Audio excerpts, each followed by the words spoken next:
Netherlands, lalo-lalo na, nangangalambakad sa buong daigdig. Sila ay champion ng karapatang pantao.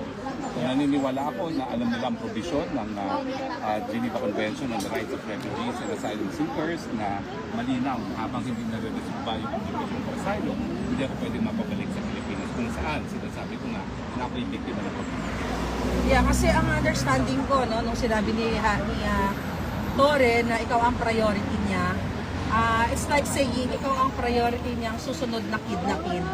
Gumamit lang siya ng magandang salita. Well, mag-ingat siya, no? Dahil sa tingin ko, yung mga Dutch police ay hindi ito-tolerate ang kidnapping dito sa kanilang teritoryo. Nagawa nilang kidnapping si Tatay Digong, pero yan ay sa Pilipinas. Tingin ko naman, hindi magbubulag-bulagan at bibilihan ang mga Europeans pagdating sa kidnapping sa kanilang teritoryo. Alright. Thank you very much.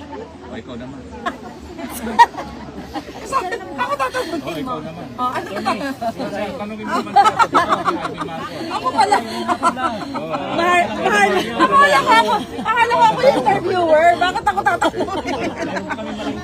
Oh my God. Okay, go. Dok ka. Kasama pala ako doon. Alam mo, ligtas ka. Alam mo, ligtas ano po natin is, kumusta po ang inyong pagkikipan Okay. I think this is the right time. Yung mga katanungan. Okay, sa vlog ko nga sinabi ko na ang unang bungad niya na sabi niya, bakit ka ba Maharlika galit na galit sa akin? So, the same statement na sinabi ko sa vlog ko, na sinabi ko hindi naman ako galit sa iyo personal. It's about your bangag na kapatid. It's about Lisa Tanas na ang dahilan kung bakit nandito tayong lahat. Kasi kinidnap si PRRD. So, hindi siya sumagot, na ganun-ganun lang ang lola mo, wala siyang reaction. Pero kami naman, dahil nirerespeto namin si Vice President Sara, dahil birthday niya, at kahit hindi birthday ni Inday, wala naman sa ugali namin na manapak. Bakit naman, di ba? Tsaka hindi naman tama yun. Kasi parang yung iba, expect nila may commotion. No. We're very cordial, respeto sa birthday sa mga Pilipino. Imagine nyo kung tumambling ako doon, ano magiging headline, right?